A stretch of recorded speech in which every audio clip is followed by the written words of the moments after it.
Hey everybody, welcome back to another episode of the VeVe Vantage Podcast. Today we have a very special guest. We have Sc0tchy, who is a specimen collector. And Sc0tchy, your name came up a couple times in my conversations with other specimen collectors, especially a close VeVe friend, Ben CF, who's also from France, Mhm. recommended me to check out your collection a long time ago and finally get the chance to talk to you. And I really admire you for a couple of reasons. First of all, you make a lot of effort in building and curating your collection with both collectibles and comics. And you have really cool sets like the min matching set, Lamborghini Diablo Mint 363. You have the full set of golden moment, not min matching, but a lot of them are like 3 digits. And most importantly, you really spend the time to create graphics to showcase what you have and kind of tell stories, like how different collectibles and comics and their mint numbers, their edition numbers would kind of like resonate with each other. So super excited to have you on. And yeah. I'm also happy to be on. Yeah. Yeah. So I will get Mr. V the spotlight with the first couple questions. Okay. Yes, again, Sc0tchy, thanks so much for joining us today. We really appreciate you taking the time, especially with a time zone difference. Mhm. Let's begin with your background, your story. Did you collect anything growing up? Did anything catch your eye while you were a kid or young adult? And how do you think that played into you starting to collect on VeVe? So could you start from the beginning with your youth, and if you did collect at all? And then how did you find VeVe throughout that collecting journey of yours? Okay. So when I was a kid, I was collecting some stuff. Started with some stickers in the beginning. We had Panini albums with stickers from football or from Disney movies, stuff like this. So I started collecting these things, trying to complete the books. Then I had Dragon Ball Z cards. We were playing in school as well with this, trying to trade some cards and at basketball, NBA games, NBA cards. Also playing Pogs as well. I don't know if you know the Pogs, these Oh round yeah, things that you flip. This, yeah, yeah, exactly, yeah. Had some pins at some points as well. Now that we had big pin on VeVe. That's mainly it, and it was maybe when I was like between, let's say, 9 to 13, something like this, roughly. And after, not so much anymore until COVID, let's say. Then it was my daughter we bought some books again, some stickers, and actually I was like even more interested into finding everything to complete the book compared to her.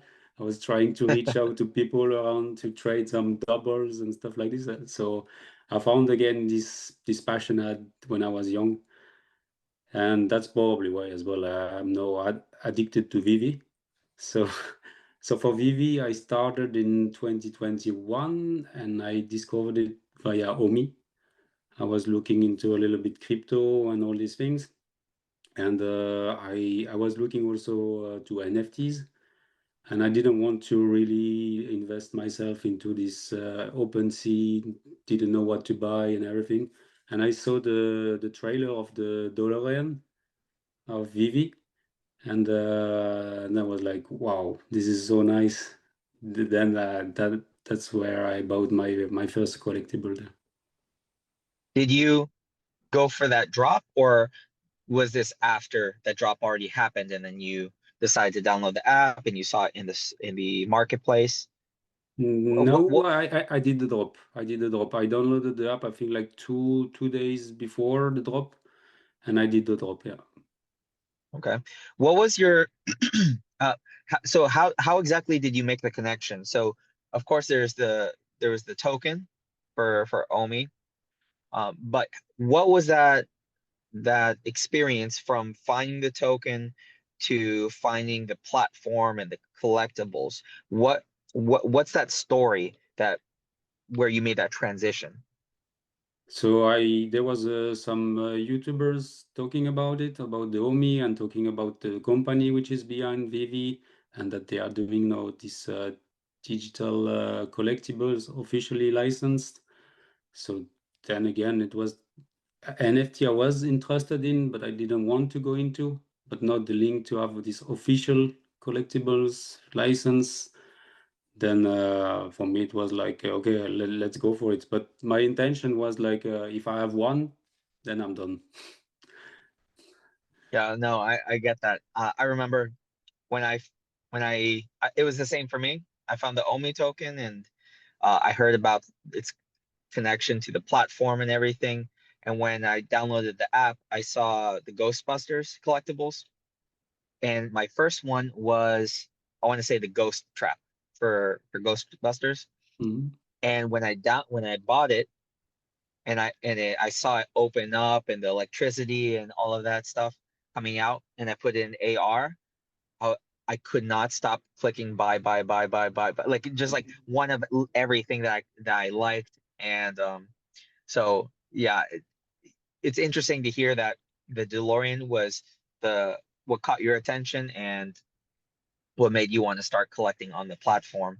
And I know all of us, Will included, have our different stories that where something caught our eye and then it just opened up the floodgates. It opened up this new world to us with digital collecting. So that's very cool. That's very cool. Now, while you're collecting, there were very few. There were nowhere near as many items in the store compared to Yeah, today, right? yeah, 3 years later. exactly. Did What was your approach to collecting on the platform? Of course, you know, as time goes on, all of us change our strategies of how we want to collect. Some people want to invest, some people want to do, a number of different things. But when you were starting, what was your mindset with how you were going about getting these items, comics Okay. and collectibles? Yeah. Mhm. Yeah, so yeah, it changed over the time for sure. So buying my first NFT for me was like an investment for the future. Like I buy one and maybe it will be worth a lot in 10 years or 20 years for my kids or for myself. So that was my first intention, buying an NFT. And I didn't really collect in the beginning because, like I said, I wanted to buy one and I was done. So then I didn't buy anything until the Spider-Man. I didn't even look at the store or nothing. I just bought this DeLorean because I liked it and I didn't look nothing. Then there was Wow. the announcement for the Spider-Man. I like Spider-Man. So I said, okay, I have to do this drop. But again, I had no really clue about value or anything. So I was a bit shy. I would say, let's go for the common. It's already 40 bucks. So I did the drops for the common. I was happy as well. And then it started slowly. Now there was the comics coming, and I started to buy a few things on market slowly. And the things that really triggered like buying more was really the golden moments and when everything went crazy on the market. But it was also then difficult to land anything. So that was a bit an issue. So you had to pay the big price on the market to get some good stuff. And then I collected more and more. And let's say this year, beginning of the year, when I went to Crypto XR, so I had like 800 collectibles and comics at that time, and that was also like changing my strategy there. So I started to collect even more, and that's when also I started to collect mints. Before I was not looking at mints at all. So I really started the mints hunting this year. So my last question before I pass it over to Will, but what what caught your attention when it came to focusing on edition numbers? So I know that there's a lot of uh, general generally accepted edition numbers. So like for example, the first appearance years, the first year that in a comic or whatever for an item. You have sequential, you have binary, you have repeating digits and things of this nature. But where did the ideas come from? Where did the idea come from to inspire you to start pursuing those specific editions that you have for your collection? So I would say I was inspired by probably some post on X, I would say. I started mostly, or when I started it, for me, it was like matching means. Whatever means it was, if I could Mhm. match in the beginning, I was happy. I found like it's like kind of a set, even though if it didn't mean anything, it was like a set to have the same means. So that's what I started with. And then to see, I was more into like Daniel Viva, La Vivi, and Chris Severs. They Mhm. were having some key dates, and I found it really interesting. That's where I'm at now. I was really looking at key dates. Of course, FAEs are the most looked after and the most expensive, so that's not for me. But as well, and then I found my area, let's say, with more like months here or day months here, stuff like this, closer like this. Then yeah, that's where I'm at now. Very cool. Very cool. Back to you, Will. Yeah. I want to rewind a little bit. So you Sc0tchy, you mentioned you guys, and then you, Mr. V too. You what was that? You collect pops? What is that? Is that Funko Pops, or is that like a cards or like a pin or something? No, it's bugs Okay. with it's Pogs, yeah, BOGS. Okay, okay. and it they're was little some round. BOGS. Yeah, just to fill like to give the short version. Will, they're little caps. They're like little like made out of cardboard paper, and they have like different designs on the front, sometimes on the back, on the and B you have things called BOGS. POGS, Like and even mm, yeah, and you would oh, stack okay. it, and you would put them in a stack, and you would have to buy these things called slammers, the heavy weighted ones, and you have Mm, different designs. You have like sharp designs, you have smooth, like all different kinds. And there's all kinds of IPs that would come together to make different pogs. I remember I used to mm, have all of the Simpson characters for in like one little uh, bottle, and there was like 50 or 100 of them. But you would hit them with a slammer, and mm. you would play a game with your friends, and like who I think you would the winner would get the other person's pogs. mm, And you could, so if you Wow. weren't good, if you, I mean, it's complete gambling unless you knew how to hit, unless you bought a really good slammer and you hit it, and you could win people's pogs. And it's like it was an early way to introduce gambling in a way. Now that I think about it, now that I think about it, right, Scotchy?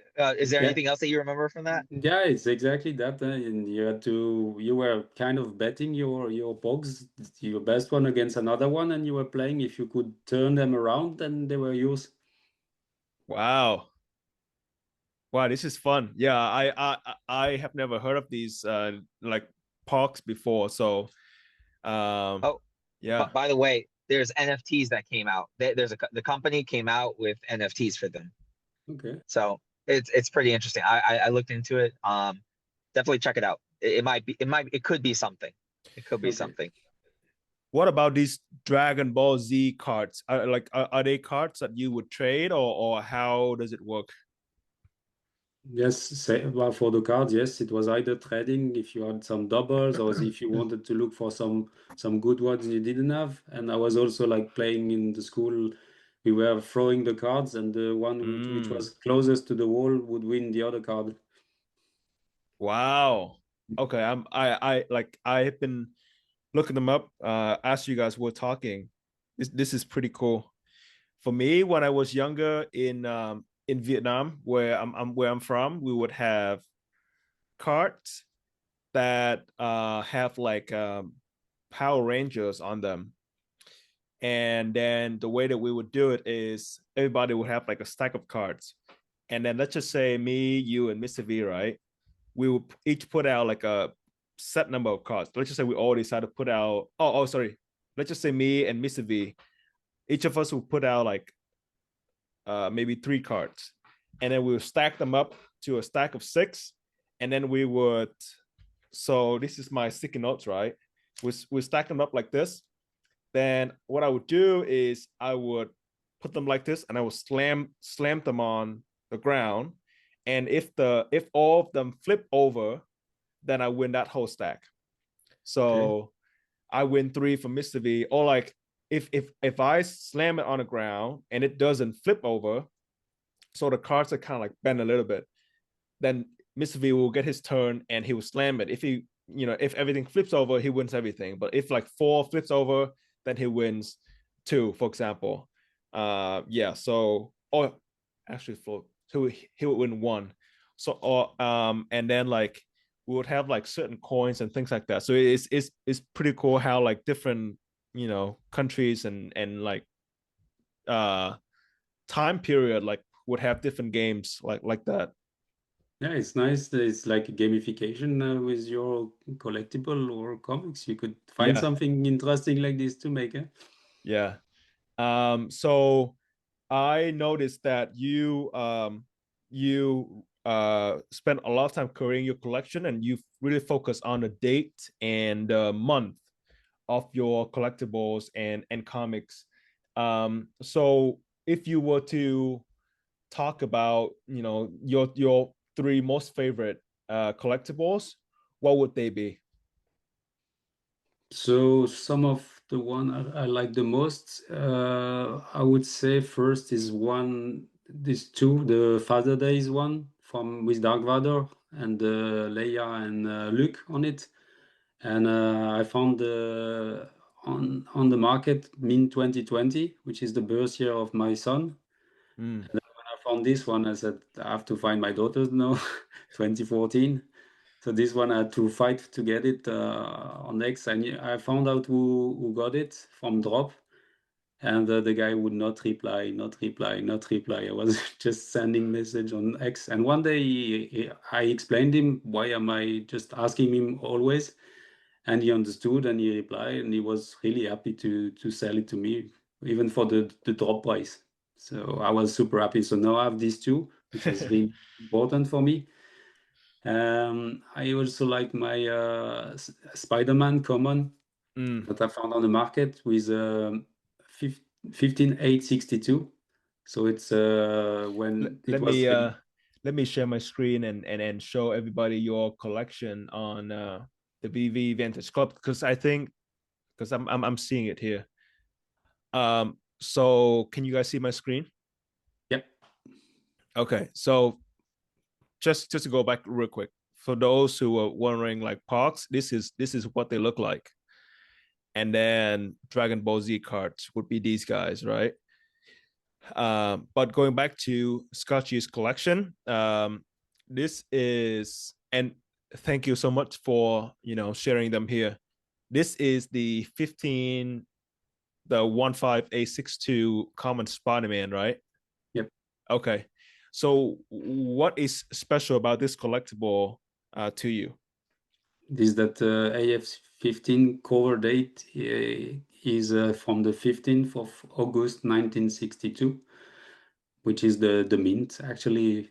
And this one I found on floor by chance. Wow. Was just scrolling floor and it was there, and like first since I'm looking for normally months and year, I was looking, okay, 862, oh that's good, but I don't like to have other number next to it.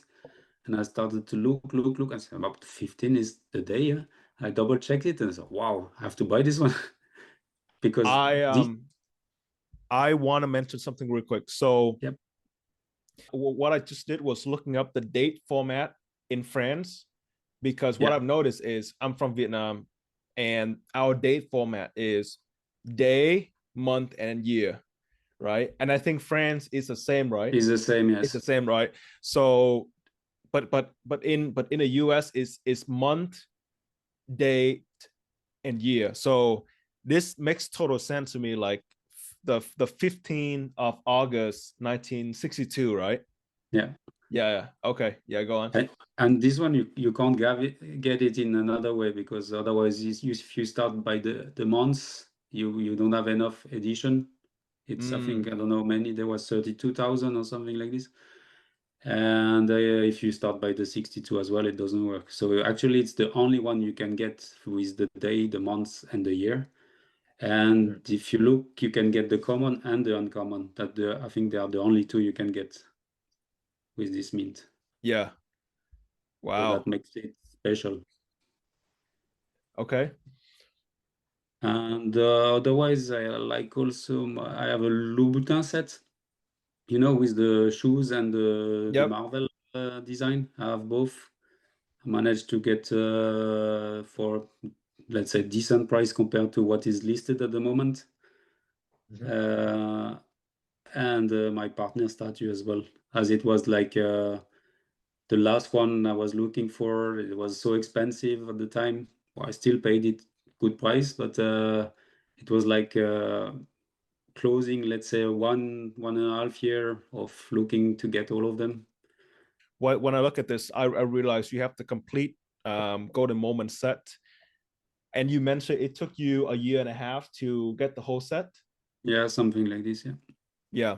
And was it the goal from the very beginning to complete the set, or you were just like casually buying some as you see them on sale? No, that was absolutely not my goal. Looking at the prices, I was just first like really looking for the one that I want the most. So about C3PO on the market. It was a round drop, because I didn't landed anything on the on drops. So about the C3PO, and after I was just, as the price were coming down, I was starting to pick up one and the others, and then I see I can get almost most of them except partners. And when partners was in my reach, then I just pulled the trigger. Yeah. And I saw that you also trying to like find like cool mints, for example, the Iron Man mint 390 as well. Um, and so a couple other cool collectibles that you have would be the where is it? Okay, these guys over here. How hard was it for you to min match the Todd Batman and the Rizzo? It was super easy. Okay. So it's because it was not planned. I bought the Toad because I wanted to have the Toad. It's my only Toad, and I didn't look at the mint at the time, so I got this mint. And when I had my 3 years VV, I was just calling the market, and Rizzo came out. It was same mint as Toad. So Wow. what a perfect present for my 3 years VV. I had to buy it. Yeah. Wow, that's awesome. Um, and then one of your other really cool sets that is not here is the Lamborghini Diablo mint have in my note 363. Yeah. Let's talk about that very cool set. So this one was starting to, okay, I think I landed one, not sure, or maybe I bought on the market, but I saw that 63 was the founding year for Lamborghini. So I bought the 360, and I found maybe just like same day or few days later, uh, two more. Then I bought them. And then I had only to find the secret rare. Then I was just like daily checking the market until it came out, and about it. That was my first matching Ming sets. Maybe it was the Boba Fett because I had two. I don't know in timeline which one came first, but that was a pretty good one. I was happy. Yeah. Wow, that's Now, awesome.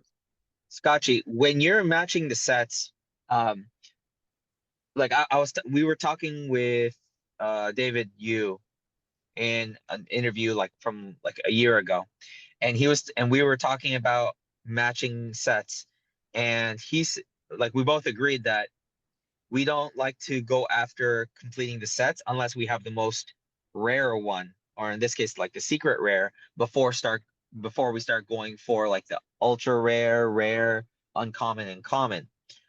Do you follow that same kind of rule for yourself? Do you make sure that you can get the most scarce one before you go for the rest in the set, or are you okay with getting any of the rarities and then slowly trying to piece it together, and you're okay even if you don't finish the full set?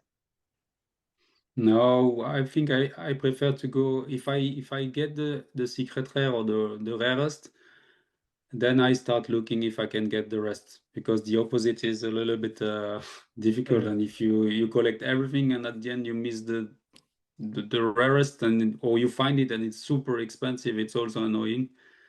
So usually I start with the rarest. Like for example, I got about the penny black. I Mhm. bought the secret rare on the market, and I was trying to match mint all four, but I found only like the ultra or the rare. So I have two, and then I tried to locate the other two. One, it's Dr. Rolex was it, so I'm still discussing with it, but I don't find I don't find the ultra anyway, because sometimes you look for who has it, and either you cannot contact the guy or there's no contact. So that's a bit annoying that we don't have a way to contact the people directly. Yeah, we need to add that to the feedback button, kind of like with the interview that Will and I had with Ben Yeah, Rose a couple of weeks ago. We need to, myself included, we need to start adding the feedback so we encourage the company to allow us to directly communicate with the people, yeah. But, instead of just like tagging people in the feed, which is always difficult. or So sorry, or simply make offers. Like if you have the collectible, you send an offer, the guy receive the offer, and then can I accept or not? even better, even better. I like how you think. Yeah.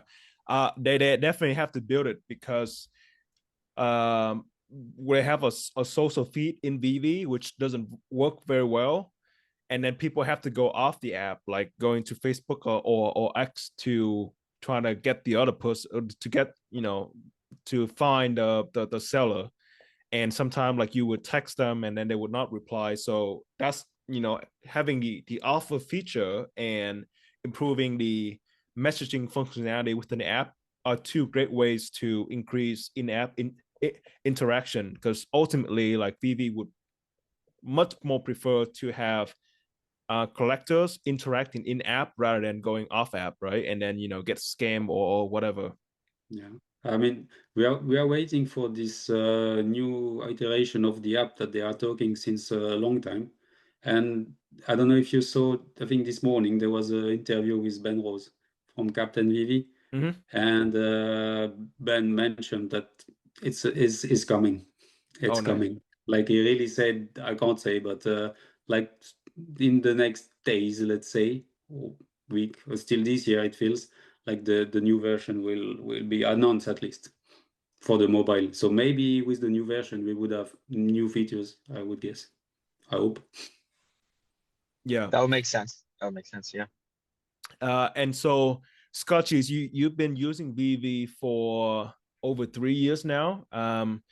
What are some of your biggest VeVe? Let's just start with wins, like success, and some of your biggest lessons. So wins on drop, I got Darth Vader, the Ultra Rare. Oh, I was super happy. I had not so much luck on drop, let's say, but I got this one, which was very cool. Uh, then I didn't really land so many things. I got the Deadpool SR on drop. And comic-wise, I got three of them, if I'm not mistaken, but nothing really like a big grail, let's say. That's my wins. Then we can talk about then my wins on the market. Yeah. Now more with means like the one I was mentioning with the good mean number, and there's a few I cannot count them. Like I found quite a lot on floor. When you start to look for means, some people they don't know what they have and they sell for the floor. But there's also more and more people looking for them, so you have to be quick.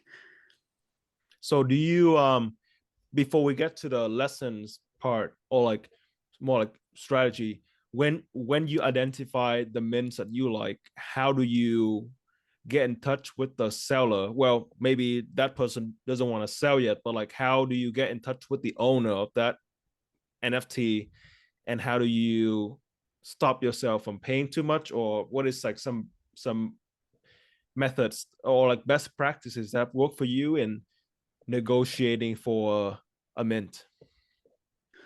Yeah, I guess I use Stacker most of the time just to identify who's owning the mints. And then either you find their social on VeVe on the profile. Some people put them. That's quite handy.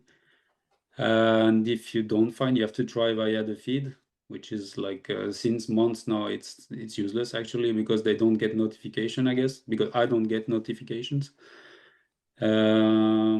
Then you have to I try on Telegram sometimes, just looking by the same if they have the same name. By luck, sometimes they have the same name, and that's the only way. So I try to negotiate with the guys, but same, it has to be a reasonable price. And of course, it depends what I'm looking for. If it's to complete a set and it's the last piece, of course, I'm more open to pay a bit more. Otherwise, yeah, it depends really the situation. Yeah. What about some just a few lessons that you have learned while collecting, or in any of these transactions that you think would benefit like new collectors or even other specimen collectors? That yeah, you need to have like a plan. You need to, because it's easy to be on all over the place.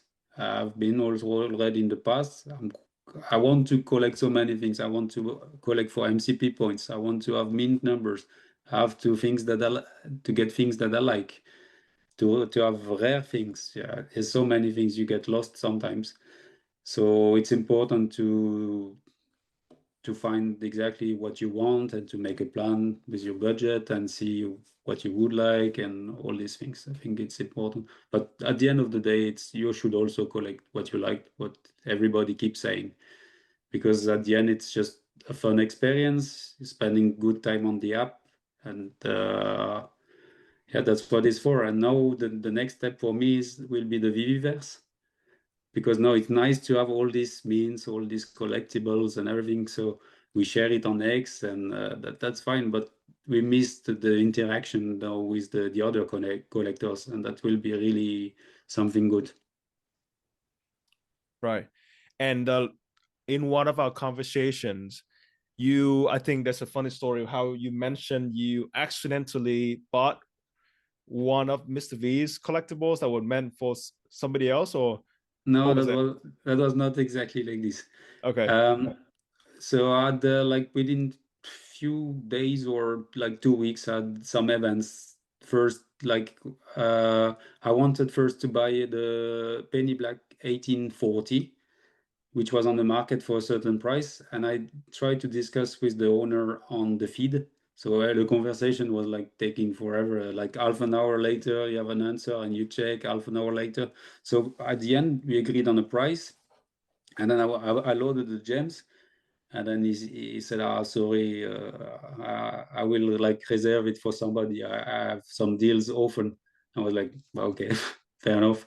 If there were offers and they would accept it, would be direct, I would add it, but that's how it is sometimes." And then I had another story where I sniped somebody's deal. Somebody was having a deal with a good mint on, it was ASM1 annual, 862 or 62.8. And I just saw it on market, clicked about it, and then the guy contacted me that somebody I have on X as friend, and he said, "Congratulations for this, but it was arranged between the seller and me, and you just got it. But I'm happy for you, and there was no problem, but I was feeling bad about it." So I mean, few weeks later or few days later, I sold it. I swapped it for another mint that he had, and he was happy. I was happy. So that was good. But the last story with Mr. V was like I think the day we were supposed to do the interview initially. Then I was looking on the market, and I saw the golden ticket. It was there was a big gap now on the floor. Somebody was selling, and every time I refresh, he was selling for less. So it was coming to good reach, and I was like, okay, let me load some gems and buy it. And of course, when you want to go quick on the credit card, it was taking long, and I was doing mistake, and it took forever. And when I've wanted finally to buy it, I go on the market, it's not there anymore. So I refresh. I think maybe he's reducing the price. And now I see that Mr. V is listing it, say about it before me. So what was it? What was it? But the 31st of October, it was For which collectible? the golden ticket from Deacon. No, the Comic Con. No way. Hold on, Mr. V, I didn't even know that. hold on, your signal is not coming through 100%. Sc0tchy, can you hear Mr. V loud and clear, or Yeah. is it just me? I have no problem. Yeah. Okay, go on, Mr. V. I had no idea. Okay, you're good. I'm sorry, I didn't know. I didn't know. Yeah, when I saw it, I said, okay, I'm not gonna say anything. I will wait for the interview, and then I will tell you. Oh man. It was okay at the end. I mean, I had okay. Then I bought some other good stuff for what I had loaded the gems, and I had the opportunity to buy it even for cheaper in between when I didn't do it. Oh, okay. All right. Well, it's crazy. There's always sometimes it just gets crazy, and it's hard to we can't always get what we want, and other people might be thinking the same things we are. And it makes trying to complete our sets and collect the way that we want to difficult. And the only way that we can really push through as a community for now until there's the make an offer feature and stuff like that is to have that open communication with people, and to be able to talk to one another on social media off the app. And that's, and VeVe is definitely working towards that with the VeVeVerse and whatever else they have in store for us. But for right now, it's been a challenge. Yeah. Like I had no clue. And I would have been happy to help you out with that. That's part of the game. Like I said, I had the opportunity to buy it for even cheaper, and I didn't buy it. It's sometimes you have it was really like 200 below floor or 250 below floor. So it was really interesting price at the time. So that's what I had oh, maybe I should buy it. But then do I really want it? Sometimes you are more interested by the price than the collectible itself. So that's very true. Yeah. I also hate that feeling of seeing something on the market that I want to get. I don't buy often on the market, and I don't go for that many drops either. But sometimes I would see something I would really like, and then I would load gems into my account, and it takes like 30 seconds. But then by the time the gems are in, that collectible is gone. And now I'm stuck with my new gems that I would lose money on if I were to cash out. So I completely feel that. So now you become a gem collector. Yeah.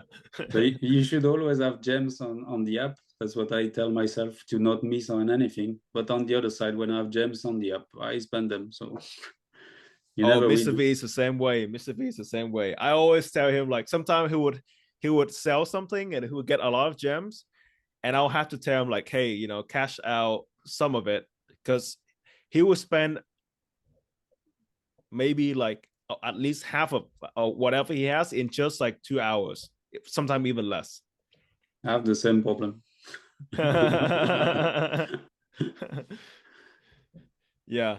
And then so now that we are now that you are 3 years into VeVe, how do you envision your collection in the next year? Do you have any pieces that you want to get? You don't have to mention the mint number or anything like that.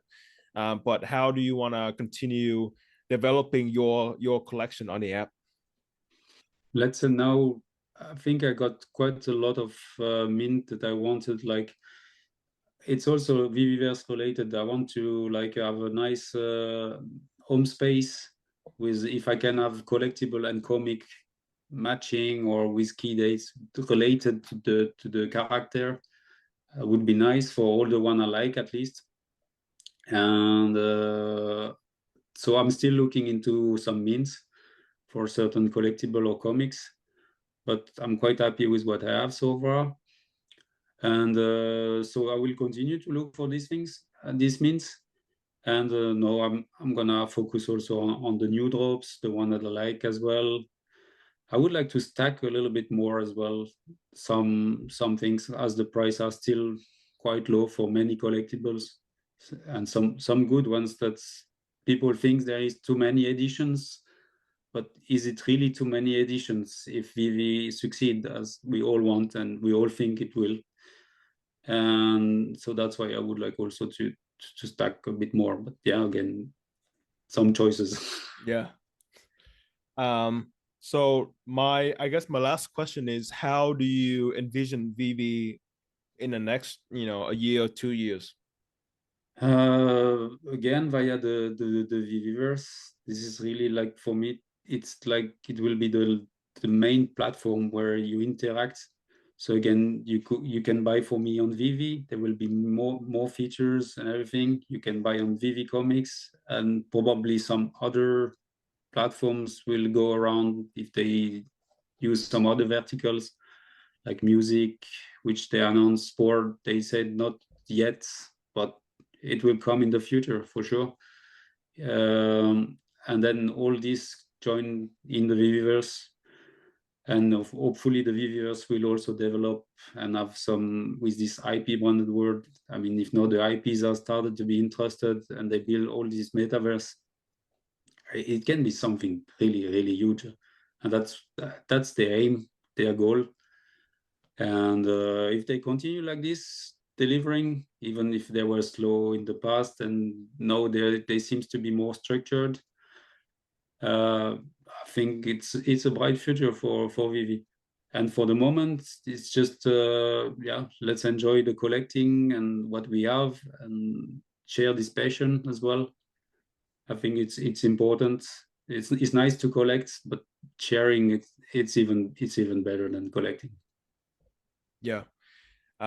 So thank you, Sc0tchy, for spending the time with us today and sharing your passion. And again, like I have said this in the beginning, but I will say it again. I really appreciate how you spend your like you create these graphics to show the collectibles, the comics, the mint numbers, but also in the background you have, you know, kind of like storylines or certain characters to demonstrate just a little bit of the stories of your collection and the pieces that you acquired. And I really appreciate it. So thank you, Sc0tchy. We hope to have you on again, maybe next year or the year after, to catch up on your growing collection and other things as well. Thank you. It was really good. Yeah. All right. So have a good weekend, guys. Thank you. Same to you. Bye bye. Bye bye. Sc0tchy.